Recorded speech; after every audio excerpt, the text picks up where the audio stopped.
If you see this video, we have been intercepted and kidnapped in international waters by the Israeli occupational forces or forces that support Israel.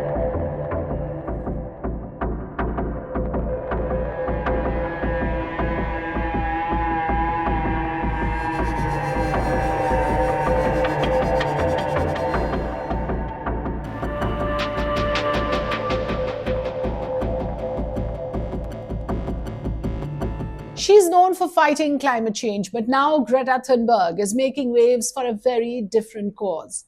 Last night, the young activist was intercepted by Israeli forces while on a Gaza-bound humanitarian ship. Why was she there? What happened on the high seas? And what does it mean for global activism and international law? Let's break it all down for you with the supporting pictures that we have accessed of Greta herself giving out all the information. Why was Greta Thunberg on a Gaza-bound ship? Well, the 22-year-old Swedish climate activist was aboard a ship named MV Handala as part of the Freedom Flotilla Coalition. It's an international civil society, and this is an effort aimed at breaking Israel's naval blockade on Gaza.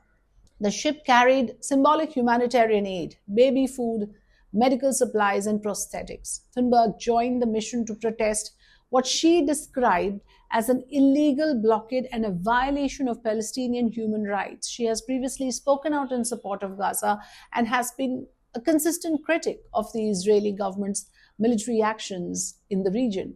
So here are the pictures and the videos. This SOS video was recorded before the interception. Listen into Greta. My name is Greta Thunberg and I am from Sweden. If you see this video, we have been intercepted and kidnapped in international waters by the Israeli occupational forces or forces that support Israel.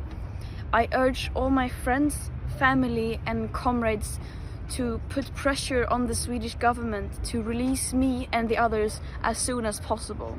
Before the interception, the activists aboard MV Handala sent out a number of video messages stating that they were in international waters, emphasizing the peaceful and humanitarian nature of their mission.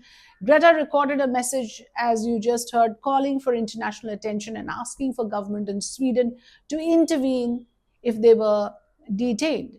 Israel, in fact, also confirms that they have made this interception. The message was clear that they were not delivering weapons, they were delivering aid and awareness. That's the message from Greta and her associates. So how did the interception unfold? The Israeli Navy intercepted the boat nearly 200 kilometers off the coast of Gaza in international waters.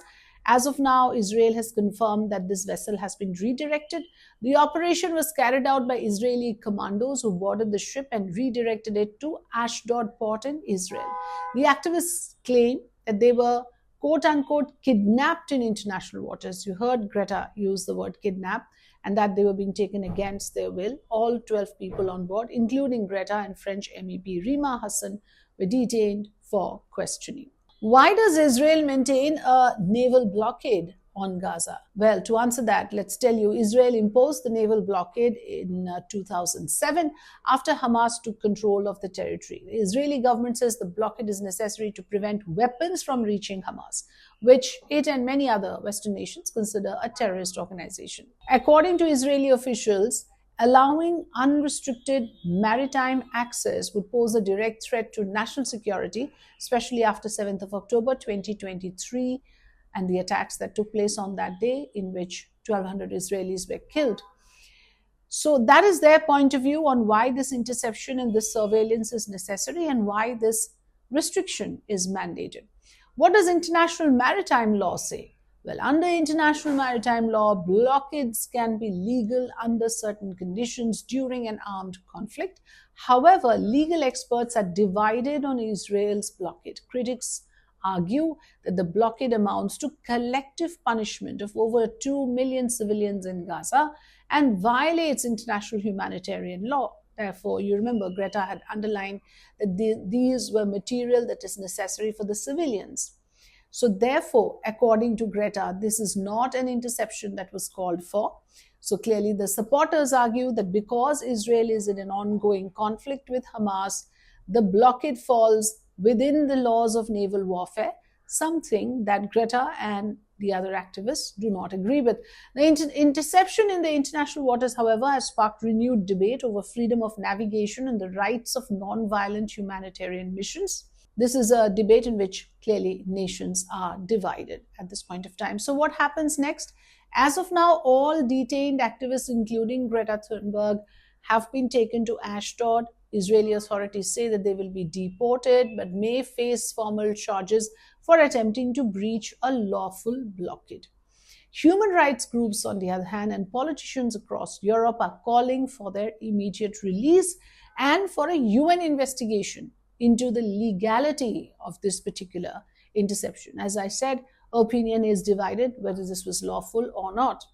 Meanwhile, humanitarian crisis in Gaza continues, and aid agencies say less than 30% of the necessary supplies are reaching civilians, with famine-like conditions reported in several areas.